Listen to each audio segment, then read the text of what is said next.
welcome. This is episode 41 of So Well Spoken. I'm Moris. With me is Angelus. Yo. And Mike. Yo. So we haven't done an episode in a little bit, largely in part due to me not being in the best of health lately. And I think that's about all the detail I really need to go in on that. Trump's president now. President-elect, not yet. He's president-elect. He's going to be the president in January. I mean, things can happen. I'm hearing whispers in the wind, so I'm like hoping they pull a Pocahontas and just work out. I don't know. That was a terrible joke. Yeah, but yeah. I don't know. You know the Colors of the Wind song? I thought you were trying to insinuate because Pocahontas died when she got to the New World. No. Please no presidential death threats on the podcast. Mike, come on, man. What you talking about? Okay. That was Mike acting alone and by himself. His name is Mike Brown. He lives in Atlanta. Hey, he's going to throw me under the bus like that? Okay. I mean, you said it. I'm not trying to go to Gitmo, man. I don't know. Okay, I got y'all like in that interrogation room. They start waterboarding me. I got both of y'all. But yeah, man, it's been a weird 2 months. A fast 2 months. We got the CIA confirming Russia hacked the election results and stuff. So it's like, how is all this going to play out? Probably nothing at all. But, you know, it's like a little sliver in you hopes that, you know, something happens. So, I don't know. I just, at this point, I'm just kind of like, whatever. I tried to record this episode before with Bish, Vancouver Tim on Twitter. Thanks for coming through, even though we couldn't use that episode because the audio was so bad. But the fallout of Trump's election has been pretty crazy. Yeah. Because, I mean, I wouldn't say I'm a very, like, I'm a bit of a pessimist.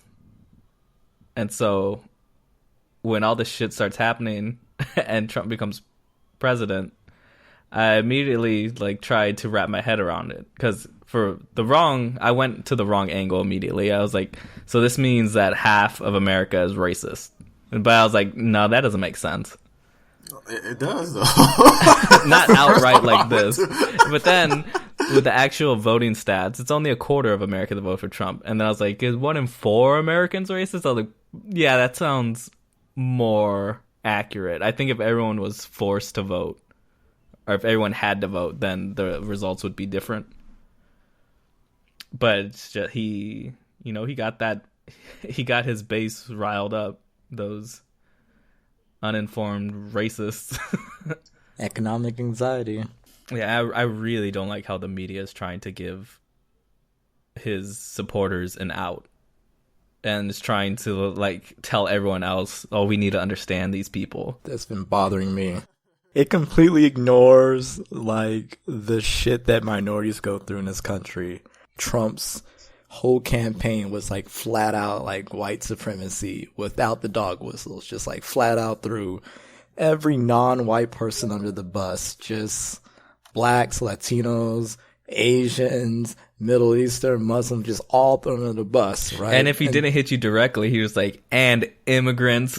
So it's basically every American who's not native. And then you turn around, you got the news media like, well, guys, he won, get over it. We need to come together, you know, unify as one. Like, how the fuck can you unify as one when you literally just shit on everybody non-white? Like, no, we're not going to unify under a dude who basically just told us we're subhuman. Like, that's not how this works. And that's a constant reoccurring theme in America. Like, we've seen it time and time again. Civil rights movement, you know, like the things leading up to it before that passed. You had politicians who were like flat out racist as hell who would win their state vote and things like that. And then you would hear people go, well, you know, we need to unify, we need to heal, all this other like basically fluff. And it's just like, no minority is listening to that going, yeah, you're right. Like, no, that is like literally something that they say to make flat honesty, just to make white people feel good about themselves. Like, yeah, you know, even though I voted for Trump, I'm still a good person. Like, no, you're a piece of shit. Like, you actually are just a piece of shit. And not only did you fuck minorities, which is probably what your end game was, but you have fucked yourself and your communities just as much. Like, if you were not of the upper middle class and above, and you voted for Trump, you literally just fucked yourself for God knows how long. Yeah, was it that Vox story about the counties in Kentucky where they have a very large population who signed up for Obamacare, and then they can't put into words why they voted for Trump other than he's a businessman and this country needed to change. Yeah. And I mean, it's hard to feel bad for them. I don't. Because all the information was there. Yeah. And the thing was, like, that Vox article, like, the woman, she was like, well, yeah, I don't think that he's really going to try to repeal Obamacare. Like, I didn't really pay attention to that. Like, how the fuck could you not? That's literally all Republicans have been talking about from 2000 and freaking when did Obamacare pass? 2012? All the way to current date. That's all they've ever spoken on is repealing it. So, like, every candidate talked about repealing. There wasn't a single Republican candidate who did not want to repeal it. So how could you sit there and say, oh, I did know that they were going to repeal it. I didn't know that they were serious. Like, are you kidding that? Like, that was a pillar of their platform. That and racism. Obamacare, racism. Like, that was it. And a wall, which ties on racism. So that was it. It was just those two things. It's really funny to see, like, the media respond to Republicans winning, how minority communities have been responding to Republican wins since way back. Because when you're a minority in America and a Republican wins, you just know that you're going to be targeted some fashion, some way, somehow. The only difference is Trump was very open with how he was going to do it. And he didn't, like you said, he didn't use any dog whistles. He just said, you know, we got to stop the Muslims from coming in the country. We got to stop the Mexicans and Hispanics from coming in the country. We got to make sure illegals can't vote. Like, he was very open with exactly how he felt, which is, you know, a change of pace from old school Republicans who talk about immigration reform, and they try not to mention by name any group of people. States' rights. Yeah, they go to states' rights, and they said their religious freedoms allows them to persecute women, and so they're like a step removed. So when they win, it's like, oh well, let's dissect his policies. This is what this guy stands for, and this is what he believes. But Trump has been saying plain as day that he is way into racist practices like stop and frisk. He thought it was an interesting idea to implement nationwide. He said that women should be punished for getting abortions. That's crazy as shit. Yeah, he is not doing any Muhammad Ali footwork in the political ring, you know. He is just, it's all out there for everyone to see. So it's really interesting to see the media just like, well, this is what he said. Like, he didn't front at all, and a quarter of the country voted for it. What the fuck's wrong with America, basically? And pretty much. And that has been, I feel, the response from minority communities every time Republicans win. Like, what the fuck is wrong with you people? Right. He's trying to attack the poor, pretty much. And that goes for almost any Republican candidate. Yeah. So it's really funny to see how it's kind of like what the media would be like if minorities controlled the media. Like, it's so crazy too, because like you always hear, right? Like, it's pretty much established at this point in time that these people are going to continue to vote against their best interests because they gotta have some feeling of superiority over, you know, minorities, because in their mind, in their little world, they feel like their place within America is slipping away and that they're losing their status. And so they will repeatedly vote against their best interests. But one thing that's always bothering me, it's like every election, well, not every election, but in plenty of elections, but this one in particular, you will get this group from the left who will try to compare these people voting against their best interests with minorities voting for, you know, not their one candidate over another. like in this very election, a lot of minorities voted for Hillary over Bernie. And so people try to draw this comparison, like, you guys are doing the same thing. And it's like, no, we're not. Because, like, number one, Hillary's not running on a platform to destroy white people. She's not trying to kill all white people. like, and none of her policies are like, I'm trying to make sure that white people suffer some horrible life, you know? Her and Bernie's or whoever, their platforms have always been about, like, equality for everybody. And it just bothers me, like, as soon as this election was over, the left did its normal thing in which they took a group and they blamed that one group for it. And Trump even helped on this one because he was like, he just had a rally in which he said, you know, I gotta thank the blacks for not voting because that helped me win. And it's like, dude, we were only like 8% of the fucking vote. Like, what are you talking about? Like, total. So it's like, I don't know what you're talking about.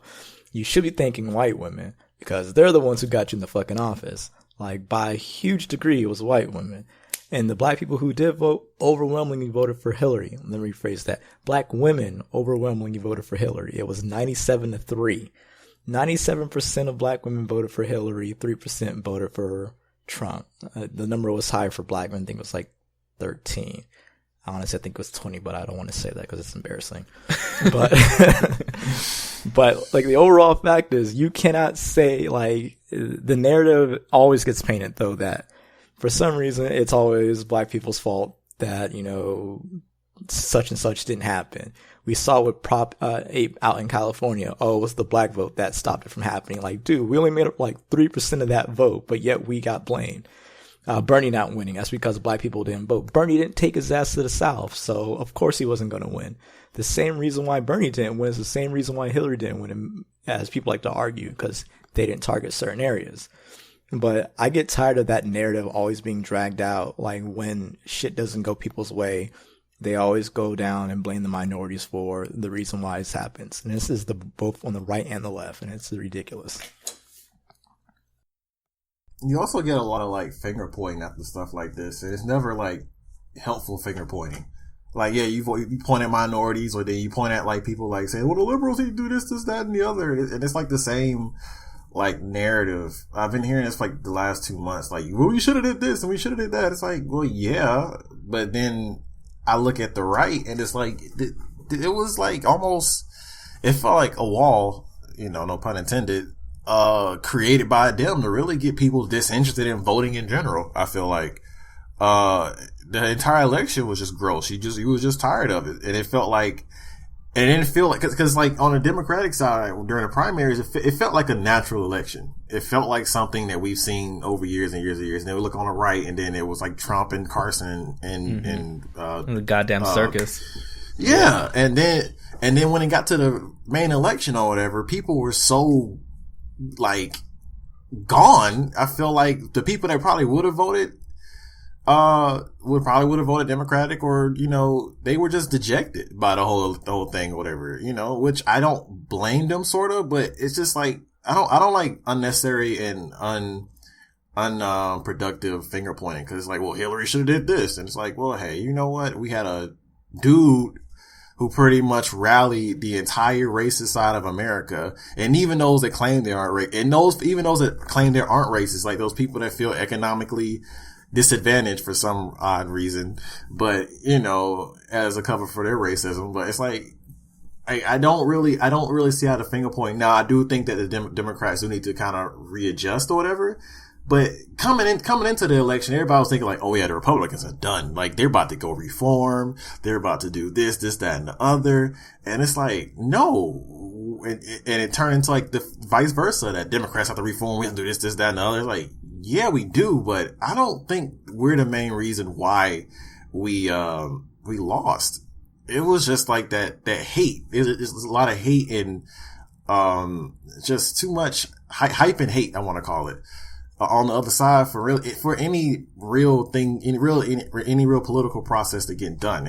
And that's what we got. And we got Russia hacking too and all this other stuff. It's like, it was a damn circus at the end of the day.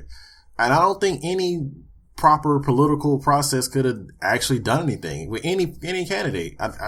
I don't see it anymore, because after looking at the election results or whatever, it just really just disheartened me, because I felt like no matter how hard the Democrats tried, that still would have been there, regardless of who would have ran. Even Biden said, he felt like Trump would have chewed him up, because it was just ran off of like pure like vitriol and hate, and apparently that's, acceptable to some people, apparently, because they want to just like, he's telling it like it is. It's like, what does that even matter? You can tell like it is and still be a dick, and still be an asshole, and still be a terrible person. It doesn't matter. That's not necessarily a good trait, but people do gravitate towards it because, racist white people. So yeah, after this election, I'm like just completely done white people. I'm saying it right now. If you come to me on some shit, I mean, with some cross shit, don't be surprised if you get hit across the jaw. I'm just saying, like, I'm not for it. Mike's ready for the race war already. I am. Like a friend of ours in a certain group chat, man. I'm ready. Like, let's go. I don't care anymore. The gauntlet has been thrown. So like, there's been so many like racist stuff that's happened post election, like immediately afterwards, like Nazi symbols everywhere.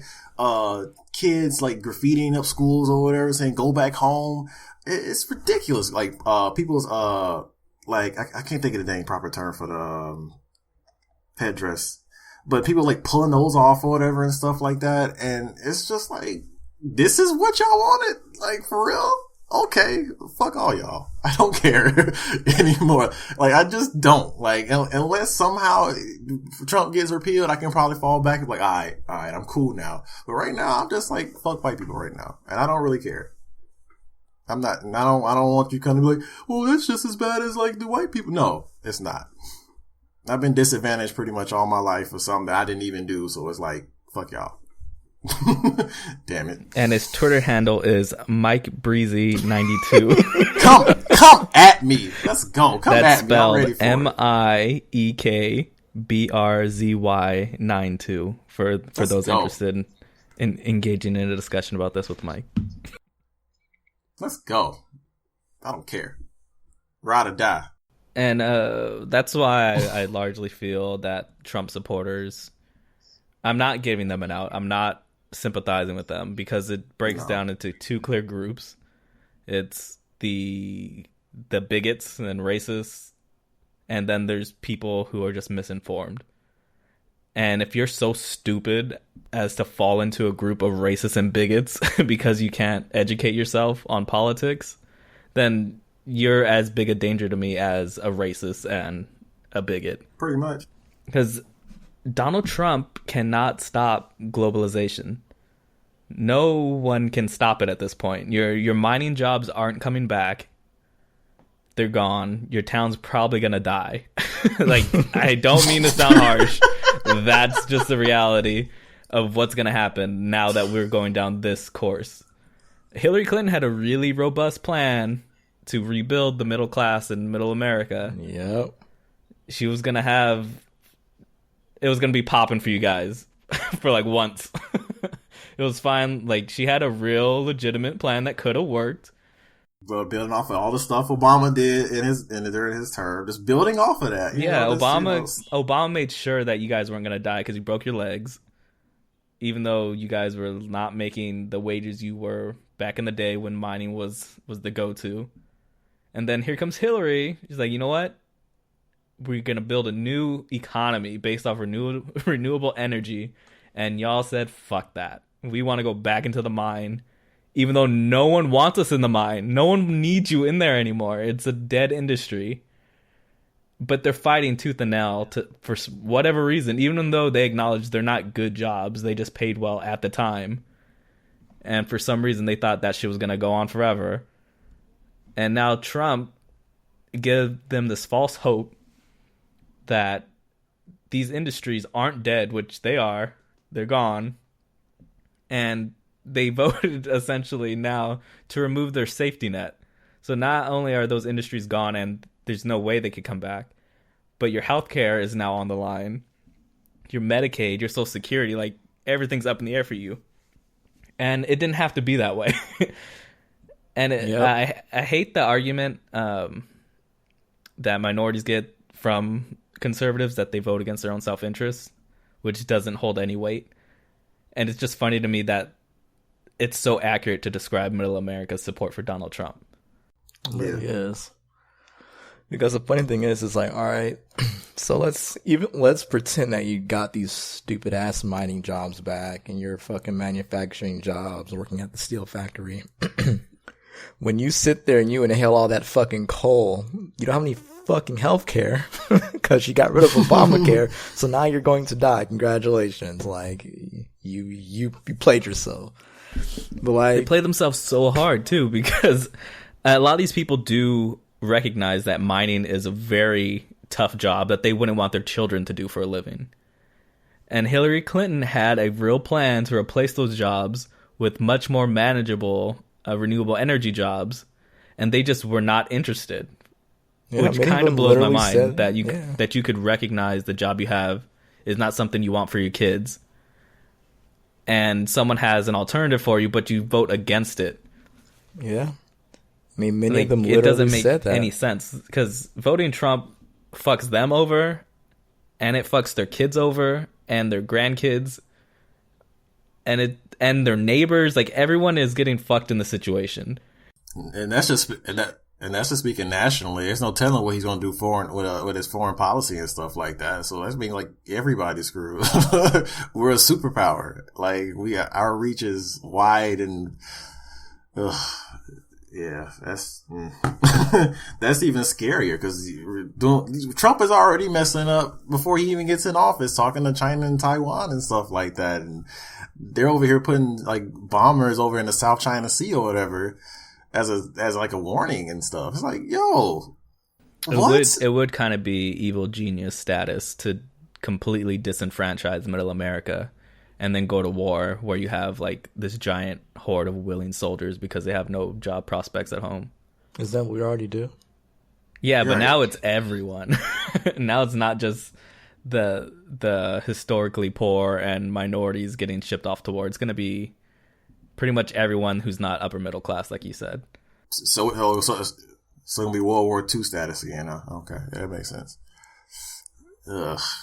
World War I, World War II. Yeah, it's just disgusting, to be honest. But honestly, to give a little ray of hope, I think one thing that, look, I'm not going to be like you and be pessimistic. Overtly pessimistic. Dude, you're ready for the race war like 5 minutes ago. Yeah, I'm ready for the race war because I'm ready to still fight, man. The fight is burning more in me than it ever has. Like, I honestly do feel that way. There's still work to be done. There's still elections that we have to do locally first to kind of just mitigate any kind of damages that Trump may do during his run, his first 4 years or whatever. So that's where my focus is. That's where I'm focusing. Especially in Atlanta, I'm going to be trying to do a lot more outreach and a lot more political licking, make up a word, pretty much, this entire year to make sure everyone is well informed and well, just we're getting the right people in office at this point. When it comes to Georgia, Georgia's always been a red state, but Atlanta's just so mad. It's just like so liberal that it can't literally pull a North Carolina and hurt itself, because they tried to do that earlier this year and it kind of fell through. But I kind of see Atlanta as this burgeoning place of opportunity and sort of liberalism that we can kind of push towards the rest of the South. The funny thing is, as ironic as that sounds, because I've heard it from different Southerners, like from different other states, and they're talking about like, well, Atlanta's just so, gay or whatever. And I'm like, yeah, your point. Like, why are you so worried about that? And to see that happen and hear that, I'm like, okay, maybe Atlanta's influence can reach elsewhere, because I went to Houston earlier this year, and it really showed me how much of an effect Atlanta has had on the city, because it feels like even though it's like a bigger city, it feels like a smaller Atlanta. And I imagine like if I go like to like some other cities in the South or whatever, it's going to start looking like that. So I think using Atlanta as a buffer and as an example, maybe we can kind of reshape the South or whatever, but we got to start kind of just my idea is to kind of just do a lot more research into like the current politics we have in the city and see how that can maybe affect other southern cities or whatever. That's like my like back long-term plan for the next year or whatever to do for myself. So I won't feel so down in the dumps about the whole election or whatever. It's happened. Yeah. What can we do after this? That's what I'm more worried about than just kind of just like sitting down and worrying about what Trump's going to do. He's going to do what he's going to do, but there's ways to mitigate it. And that's what I'm focused towards. Trump has pretty much been the headline every day since Election Day. Pretty much. You can't ignore it at this point, so it's like... But there's big news from the other Trump. Oh, yeah! Tiana's out of jail. Yes! Trump's out of jail. My boo. The only Trump 2016 that is not a matters. complete waste. That's a Trump with talent. Did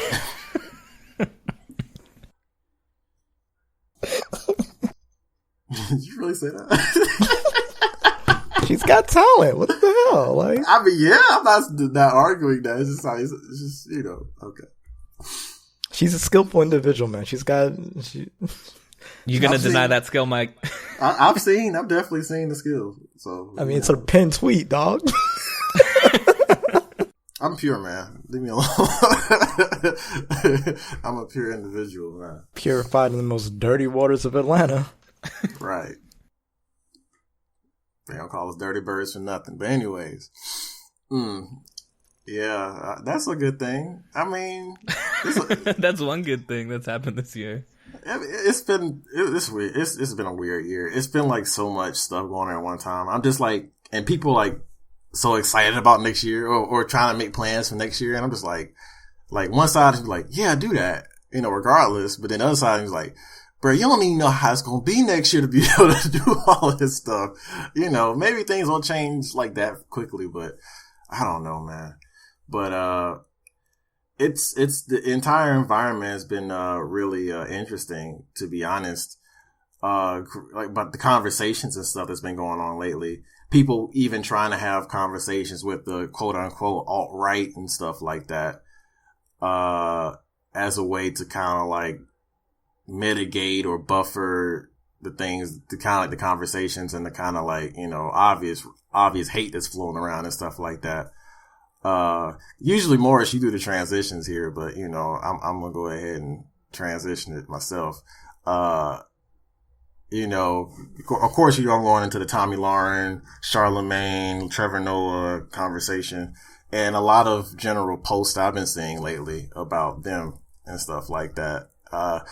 It's been interesting, to say the least. I have no dog in the fight, honestly, when it comes to this. Well, besides Charlemagne saying that stupid comment about black women not using their platform, not using Twitter as a platform or whatever, like Tommy Lahren is or whatever, because black women do it all the time. That's how Black Lives Matter got started and stuff like that. So that was like just completely retarded. But I've been seeing a lot of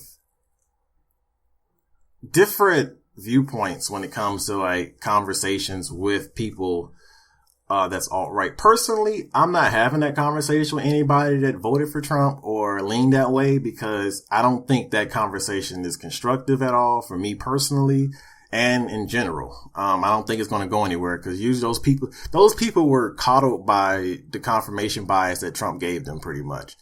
And and now that he's elected, they feel justified in thinking what they're thinking.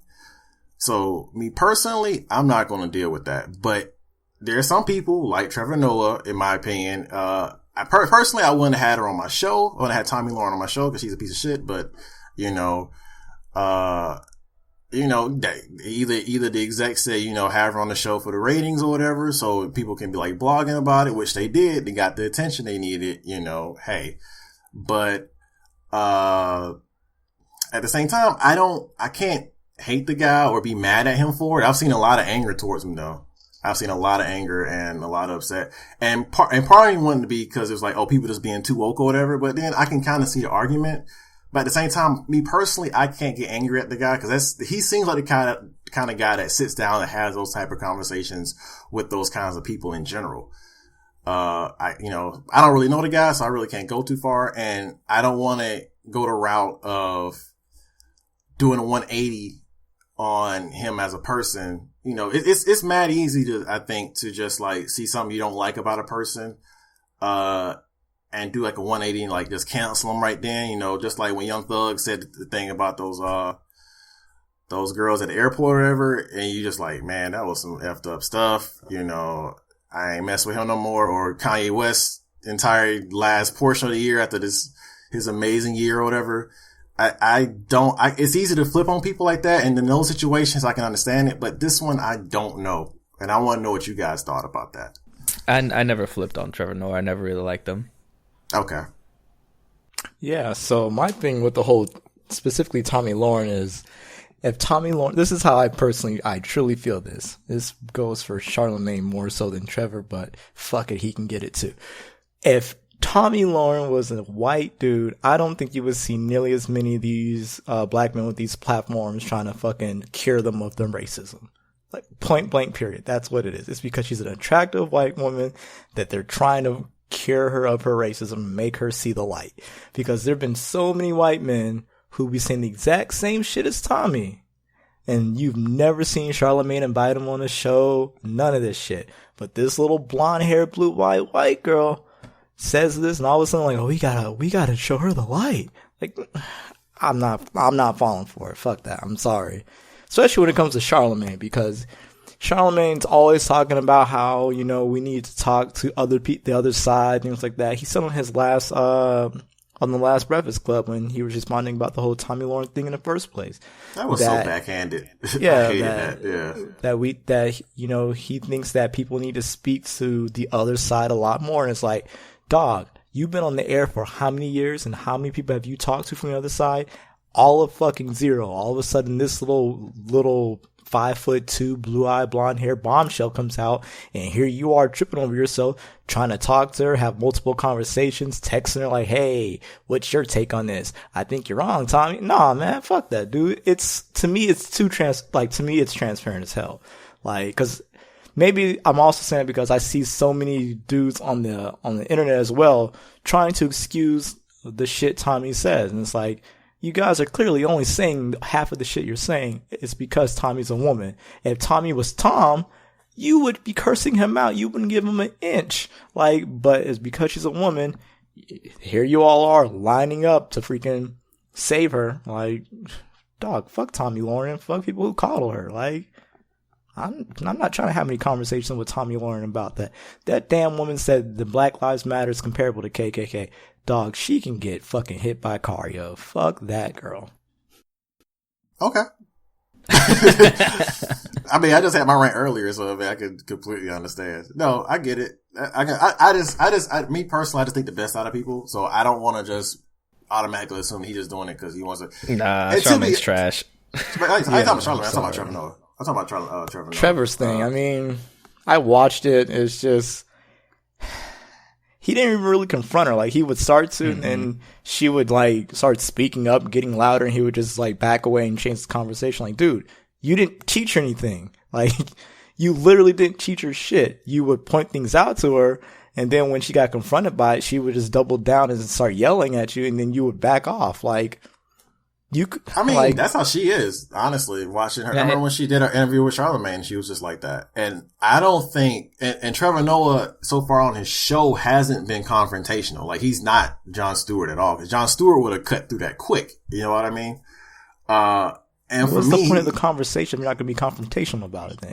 I think pointless. That with Trevor Noah, that's, if he wanted to do this, that's a conversation you have in private, because that shit's embarrassing.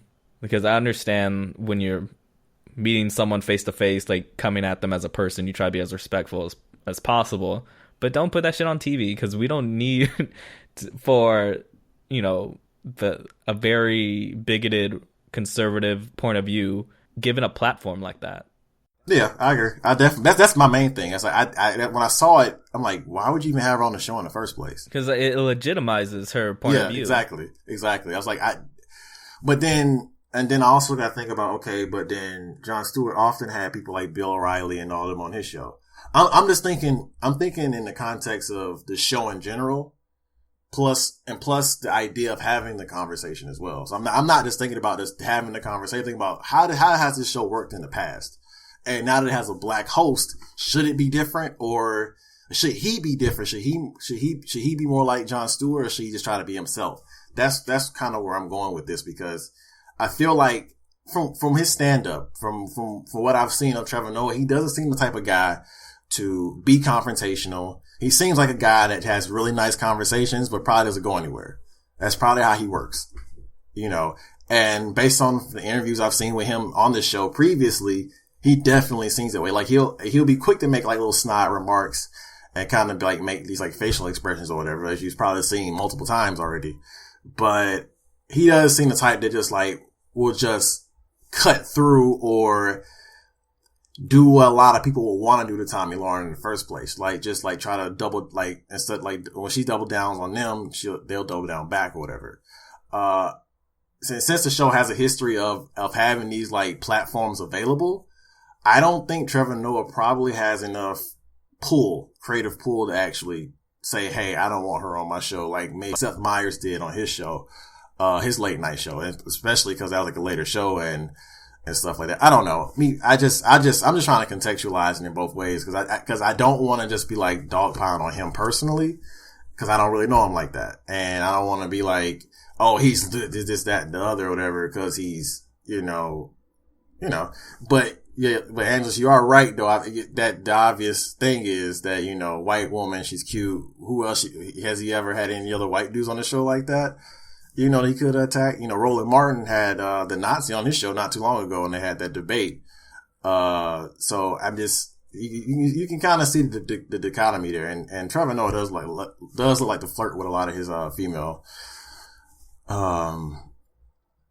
guests or whatever. I've noticed too. I don't know. You bring up that Roland Martin interview. I think that's like the best example of having someone on who has a shitty point of view, because Roland Martin was not interested in having an exchange of ideas with Phil Spencer. What that dude's name? Richard Spencer? Phil Spencer? Yeah, somebody else.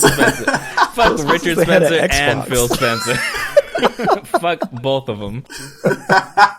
But yeah, Roland Martin was not like, he was not there for any bullshit. Like, Roland Martin knows what that dude was coming with. Like, he knew the dude's bullet points.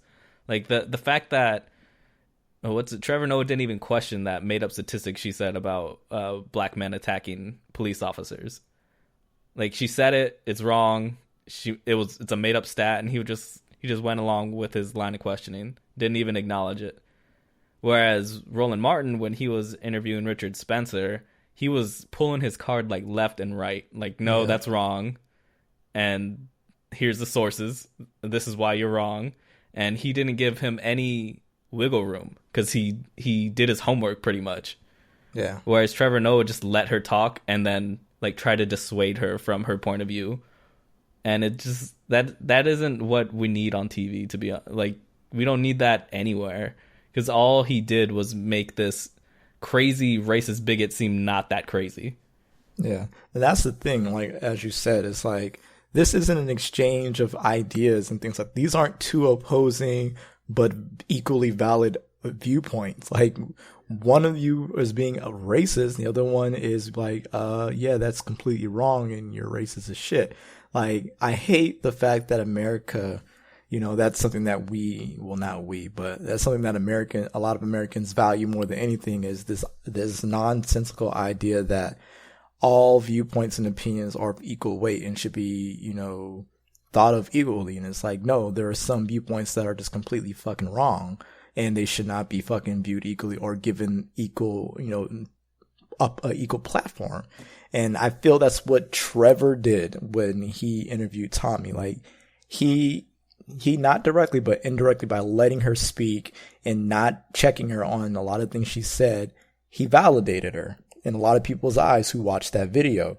Like, as soon as the video ended, like, you saw so many comments on the YouTube and the Facebook channel, like, oh yeah, she brought some valid viewpoints, Tomi won. And it's like, no, she brought absolutely none. You can look, dude, it's on the YouTube channel. I didn't see it on YouTube. I saw it on Tumblr. So I was getting like a totally different I was getting like two various different like reactions, so I didn't even think to check the YouTube. But go ahead.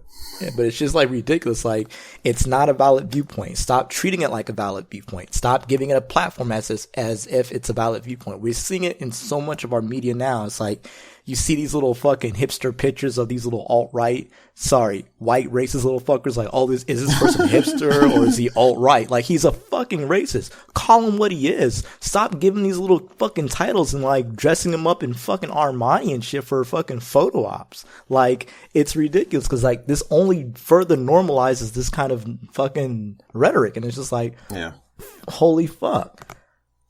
But yeah, like after all this, I'm pretty much done with white people. Like, yeah, told you.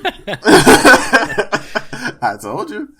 Yeah, it's like, it's draining. I'll engage on the individual level, but as a collective group, I'm done. Like, I can't. I don't blame you. I don't blame you. And like, honestly, it's not even the freaking Republicans. It's those white moderates who really annoy me the most. It's like, well, you gotta look at it from their side too. Like, no, I don't. Like, I really don't. Like, no. Like, they're like, and they'll be the first ones who quote MLK, and it's like, yo, MLK wrote an entire letter about how fucking worthless you people are. Like, please, just stop. Just pick a damn side and stick to it. Your little whole flippity floppity, let's all come together and sing Kumbaya and hold hands and smoke peyote. Like, it's so fucking aggravating. Like, I just want to bash you in the face with a brick. Race war. That's what I'm talking about. Nah, but no, yeah, I get it. That's where I am mostly. It's just like, I just don't think we need to coddle any if anybody, to those who are listening, if you got any like white friends or whatever and stuff like that, and they're having those type of viewpoints, please call them out on it. If you have the energy for it, I'm saying it like that, because some people just don't really feel like dealing with it. You might be a little better off cutting them off, but please just just don't deal with that. Just don't. Thank you for reminding me, man. Yeah, because I'm pretty sure everybody got those like white folks or whatever that's around or whatever that just are like kings of, I think white people are like the kings of neutrality. Like they always play that like both sides thing for some reason. Every situation. Oh, maybe he's this, or maybe he's like, why always try to conceptualize every little situation? Like, this is a world of black, white, and gray. Yes, some things are gray, but there are some things that are definitely black and ugly and terrible. And we need to fight against this instead of always trying to have the conversation. Like, the conversation isn't necessary 100% of the time. Trust me. Yep. It's like, no, there's no need for conversation. Just no. Like you said, pick a side. Kings of neutrality, man. Like you said. Little Timmy AK'd to school. Well, he used to be such a good little boy. Like, bitch, he fucking AK to school. Like, it's black and white. Stop that shit. But like, you had said something earlier that really reminded me of something like that has been annoying me, because it's been something that the left has been doing nonstop, and it's so annoying. Is this whole on their high horse and their ivory towers, like, well, you guys need to come together and reach across the aisle and talk to them. Like, it's you. They're telling us to do that. That's while irritating. They sit there and do absolutely nothing. Yeah, that's irritating. It's like, yeah, and it's so frustrating to hear this like day in and day out. Like, I've actually heard people say to me at work, like, it's so frustrating. Like, a guy was like, "Whoa, how do you feel about this whole Trump thing?" I kept it short and simple. I was like, I don't like Trump. I honestly hope Trump dies between here and presidency, him and his entire cabinet. I basically said that, he's like, what do you feel about his supporters? I was like, well, they're racist and they're idiots, and when their communities burn, I won't feel bad for them.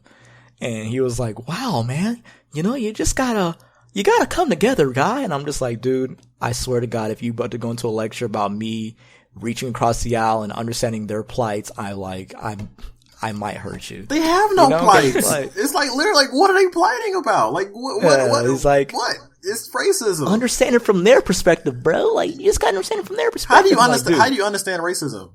It's not understand. It's like really, it's illogical, pretty much. Yeah, and like that was the thing though. I entertained his notion. I was like, all right, cool, bet. So I was like, I will tell you why they are scared of me, because people like y'all, from inception. From this country's inception to forward, have made this fucked up fear in your own minds that, if you gave us our freedom from slavery, we would overturn and kill all of you. That happened. We didn't do shit. We just were like, finally, we're free. And we dipped out and tried to start our own communities. And then you got scared from there, thinking, oh God, if these people get their communities running, they're going to turn around and kill all of us. Never happened. So you burn down the communities. And then you're like, oh my God, we got to keep them oppressed because they're going to turn around and kill. Like, their entire fear of black people has always been this idea that one day we're going to turn around and kill them. And it's like everything they do has been under this guise that if they don't do this, then we're going to somehow hurt them or destroy white people. And it's like, dude, we honestly do not give a fuck about y'all as a collective group. We just want to be left alone to flourish without you bothering us 24/7. And it's like, you won't let us do that. And this is the thing that's actually going to suck, because maybe one day, like 100 years from now, black people finally snap and just start murdering everybody. And it'll be like, well, the reason why that happened is because the other 68 times you thought we were going to do that and we didn't, we finally got tired of being pushed around. But I was like, yeah, it's like your fear of me and my people is unfounded. It's based on absolutely nothing. Whereas our fear of you and your people is based on history of you basically oppressing us at various levels, constantly, repeatedly, like without ever apologizing for any of it. So I was like, so for you to tell me to reach across the aisle and understand them while at the same time they don't do that for me, that's just fucked up to me. Like, and I refuse to be that, one of those people you think that who's going to do that. A better suggestion is, how about you get off your fucking high horse and you tell your other white moderate friends to do that shit?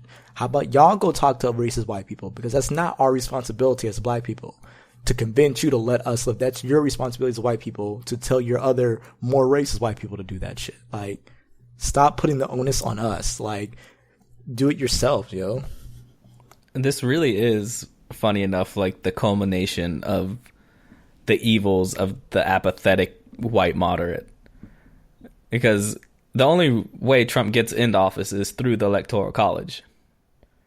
And the Electoral College was created so that slave-owning states had nearly equal say in the future of the country as the northern non-slave trading states, by giving slaves the infamous 3/5 of citizenship, so that their southern states could affect national politics.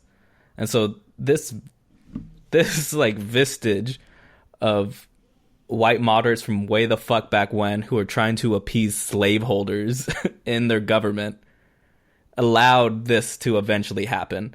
And then those people who are not the literal, but the political descendants of those coward liberals from back then, are essentially just perpetrating the same shit over again by taking it lying down. And it's frustrating, because I'm pretty sure everyone is in agreement that the Republicans, even though a lot of the time they're like ruthless and lack empathy, and a lot of times don't understand the issues that they're rallying against, they get shit done. Like, they're underhanded, and they're willing to suppress people's voting rights. They're willing to disenfranchise people. Like, it's really low. Not to say that Democrats aren't capable of that. It's just they do it in such small quantities comparatively that they get walked all over. Because now what we're seeing is that's how you have to act to win. Because the projections before the election, Trump was projected to lose, and one of the only reasons he would or could win was low voter turnout. And so how do you achieve that? You don't allow certain people to vote. You don't have as many polling stations open. So the Republicans were laying this groundwork for a long time, and there wasn't enough opposition to it, because by and large Democrats just talk. And we get left like, okay, yeah, you're fighting for me, and then you fucking fail every goddamn time. Like Bernie Sanders, like, oh, he wanted to do so many great things, and his campaign was a fucking dumpster fire. Like, dog, I believed in you. Like, you were supposed to be the golden ticket for the disenfranchised in America. You would have chosen one Anakin. Get your shit together for us. Yeah, basically. So, like, time and time again, like, the Bernie Sanders types are letting us down, and then the people in power are willing to meet halfway with bigots and racists from the Republican Party. So there's no one like truly putting their foot down and saying, no, this is how it's going to be, and it can't be any other way. And the Democrats have, as long as I've been following politics, I know I'm not that old, but for as long as I can remember, they've never had the willingness to put themselves out there like that, the way the Republicans are. Not since like what FDR. They forever compromise, man. They are forever compromise. The thing is, like, every time they compromise, it moves us further right. And like, people don't understand that. It's like, it's not really a fucking compromise, really. It's basically the Republicans getting their way almost every damn time. And like, I was really excited when I heard that the Democrats were like, yeah, we're not going to fucking do shit when the Republicans try to repeal Obamacare. Like, we're going to let them burn. And if they try to introduce something that's less than Obamacare, we're going to block it. And then like, I saw some people going, oh my God, Democrats aren't trying to like meet halfway and get something going for the greater good of America. It's like, we did have the greater good, you fuck. It was called ACA. It's like, they're not going, like, you can't tell a group of people, a party who was trying to push a policy that, hey guys, we know this other group's going to rip up your policy and put in a shittier one, but you got to support them. What the fuck? That makes no sense. And the old Democratic Party would probably do that in a heartbeat. And so I'm hoping that they stick to their guns on this shit and don't fucking co-sign on like some really shitty ACA Obamacare replacement. Like, don't do it. Like, if it's not better than Obamacare, don't sign on that shit. The early signs of that are hilarious, because it's basically the Republicans don't like any part of Obamacare, and Trump promised a better version of Obamacare, but the only way to make it better is to do things that Republicans are staunchly against, and they haven't so much as given a single replacement idea. So there's a group of Republicans just all agreeing that Obamacare is terrible, but have already promised not to get rid of it, so they have to replace it with something better. And America now knows that when you have health care, your life is easier and better. Like those in Kentucky who still voted for Trump, they're aware that health care made their lives sometimes possible, not just easier. Like many of them could have died without Obamacare. Yeah, that's the crazy thing. Yeah, so they face this giant group of people who understand the healthcare that they get now under Obamacare is essential for their life, and there's nothing they could give. I read an article saying that the people involved in the process of replacing Obamacare are afraid of leaking any ideas, because then they could be scrutinized by the media. So essentially, they're trying to give as little information as possible because they know that it's going to be absolutely destroyed by healthcare experts. Hell, it'll be destroyed by even the most staunch of fucking Republicans. Like, that's like, it's really funny how much you will hear the average Republican voter talk about repealing Obamacare, and then they turn around, oh my God, I need Obamacare. It's like, so you want them to get rid of it, but you want them to get rid of something that you actually use and need so bad, because you're under this delusion that the Republican representatives have been telling you that premiums are going up. Fucking premiums always go up, you dumb fucking asses. Your premium on your insurance isn't the same as it was 10 years ago because it went up. And the funny thing is, statistically, it actually has gone up at a lower rate under Obamacare than it did, except for the end of 2016 where it like went up a lot. But it's like, okay, we should just get rid of the mandate, but keep the two provisions of fucking pre-existing conditions and you can send your fucking parents' insurance until you're 26. And it's like, okay, without that mandate, those other two things are like damn near impossible unless you want like a $90,000 fucking policy plan. Like, do you people not understand how insurance works? And it's like, you guys are really literally arguing for single payer healthcare, but you just don't want to admit that, or you just don't understand it, which is killing me. And it's just like, yeah, if you sit these people down in a room, what they want is a democratic platform. It's just they've been enticed, like they've been hypnotized into like this frothing rage against anything that's not basically they're just racist at this point. They've been brainwashed to be racist enough to vote against the things that they actually want and things that actually affect them. Like these fucking places, like what? How many fucking Muslims are in Kentucky? Like why is that worrying you so much? Like, why are you so scared of Muslims? Like, there's nothing in Kentucky to attack, so chill. The Derby, I guess? I don't know. There really isn't. And like, you always hear them like, oh my God, I'm just worried about my children. They might be victims of a terrorist attack. Like, dude, I don't know about y'all, but I'm way more scared of a white person AKing everybody than I'm ever going to be scared of a Middle Eastern person. Or That's sad because we've had so many schools. We had the Sandy Hook shooting. It killed little kids. A white person did this. Yeah, like why aren't you scared of this, man? Yes, you are. Like I'm way more scared of it. Like if you put me in a room, 50 Muslims and 50 white people, I'm probably gonna be a little bit more afraid in that room of white dudes. Like, oh man, one of these dudes might snap and just AK all of us. Like, I'm not gonna think twice about a Muslim dude like bombing us. So that makes no sense. Like, Islam is a fucking faith practiced by 3 billion people. The hell, like, why would I be scared of the fact that there's like 100,000, most of them located in the fucking Middle East, who are extremists? Like, I'm more scared of the fucking apparently like genetic like inheritance of fucking mental issues that white people have. I mean, I don't know. People keep telling me that every mass shooting is a mental illness. So I'm starting to assume that white people are genetically predisposed to being mentally ill or something. I'm way more scared of that than anything else, especially. I actually looked into that. Oh, really? Is it true? No, it's not. Oh, okay. Well, I was about to say. Actually, I think certain mental illnesses are more prevalent in Black and Hispanic. What makes sense? We're under stress 24/7. But it's like, I live in we're about to pass, like, no, we are open carry.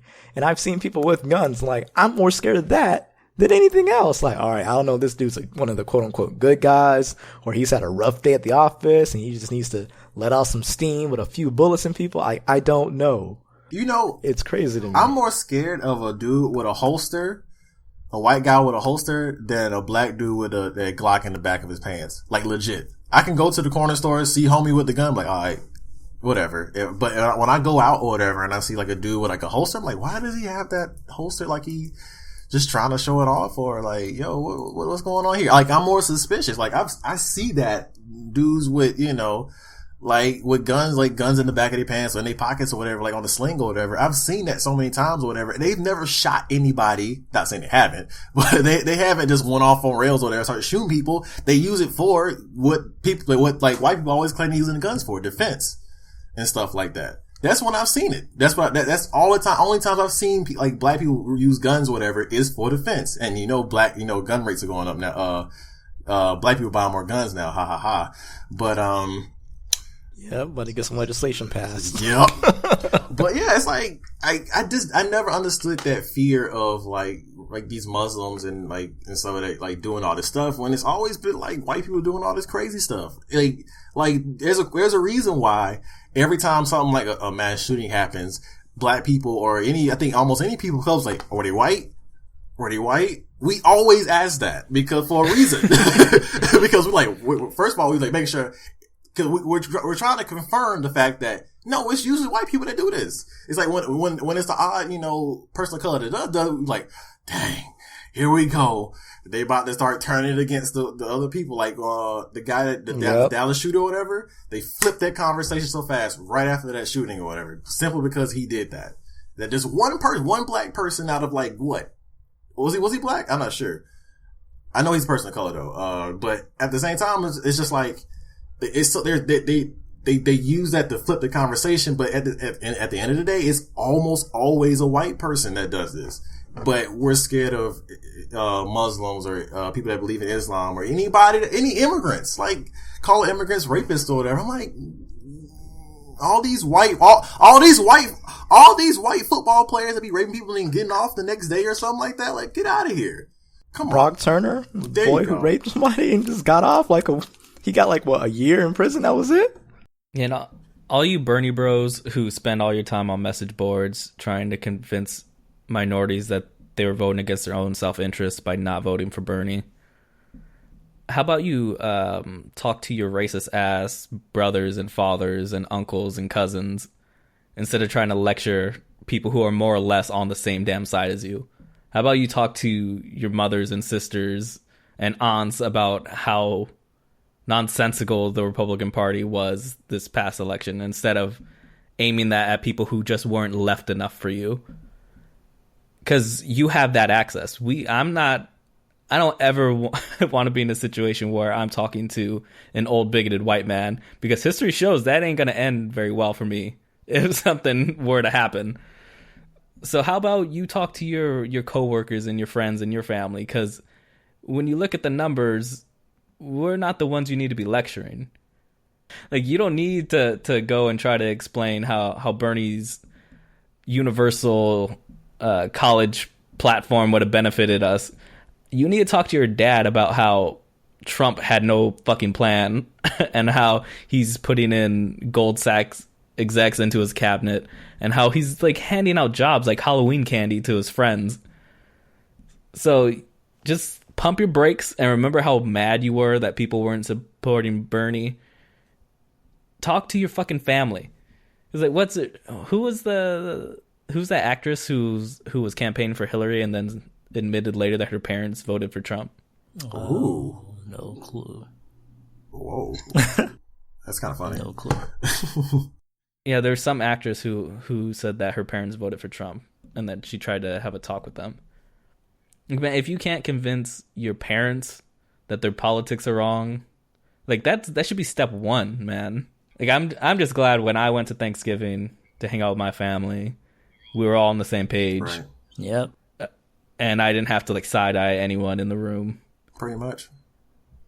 Like, I don't know how, like, fuck, I can't even imagine going to a Thanksgiving where you have your quote unquote racist uncle. Like, it's some cute fucking title to have. I've never had to experience that. Like, everybody goes to Thanksgiving. If we argue about something, it's about family issues and stuff like that. Stuff that actually matters, you know, when it comes to family or whatever. We don't have to like argue and stuff like that.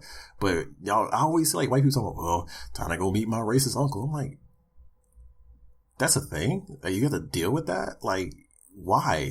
I've seen so many interracial couples kind of just fall under the weight of this election too. Like, it's crazy. Like, so many, I don't think people were talking about it, but I've seen a few posts here and there or whatever about, I'm not dating any more blank people anymore, like because they agree with Trump or whatever. I'm like, dang, race war?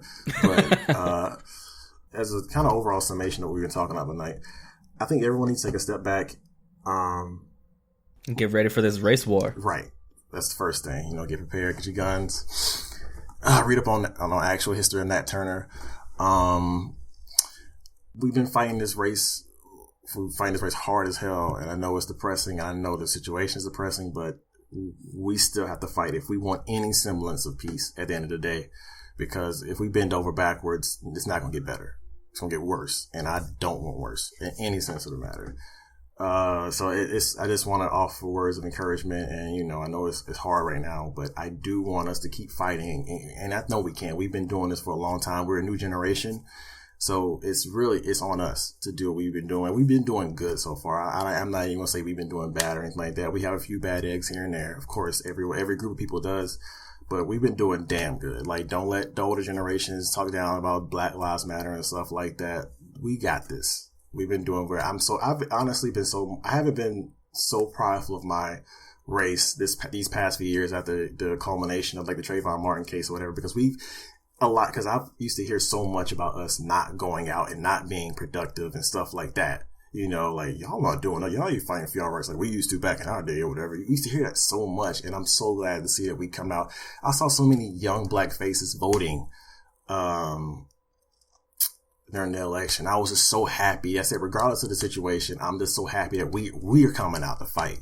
The people that aren't coming out to fight, though, we already know who they are. The same people that'll browbeat us and say that we're voting against our best interests. The same people that will just cape so hard and point fingers elsewhere instead of pointing back at themselves, pretty much. And I think if there needs to be any conversation, it needs to be towards those white moderates that that actually are listening. If you're willing to have the conversation, have it. If not, don't worry about it. You're doing good on your own. But for those people, the white people that are around you that are trying to listen, that are trying to understand where you're coming from, have the conversation that them being moderate is not going to help them out, and that they need to put their best foot forward, because we've been doing it this entire time. We've had this monkey on our backs for years, and it's time for them to start carrying it, pulling that weight. And white women, what the fuck is wrong with you? Why did so many white women vote for Trump? I don't know. That was weird to me. I thought, I swear to God, I thought after the whole grab my pussy thing, they'd be like, no, but I don't know. It doesn't make any sense. It doesn't. Because I think, didn't a lot of people project that it was going to come down to like the white women voting to really offset Trump or whatever? That was when he got caught on video talking about assaulting women. Yeah. People thought it was over then and there because women vote more frequently than men in larger numbers. Right. But it didn't count on that white supremacy kicking in last minute. I sure as hell didn't, because I thought that was for sure. I thought that was like at least something, that makes me wonder, like, it's sad that that's regularly accepted by women. Yeah, that's sad that you accept something like that. God. It's hard to imagine any other group standing for an insult like that.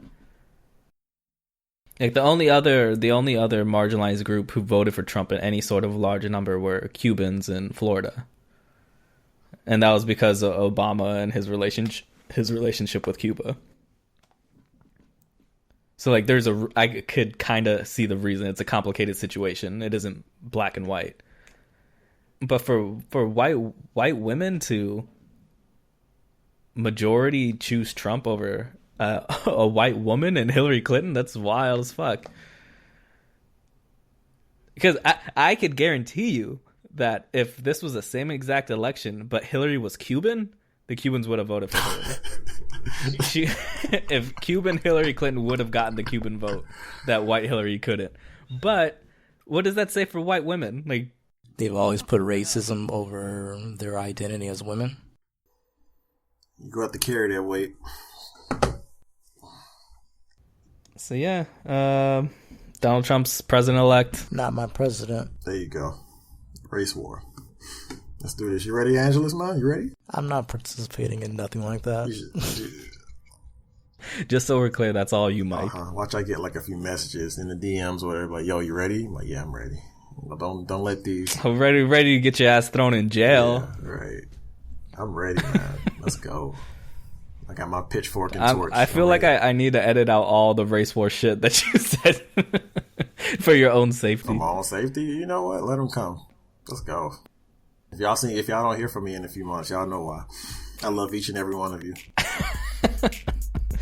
All right, so that was episode 41. Word. Yeah, see you guys next time. All right. Word. All right.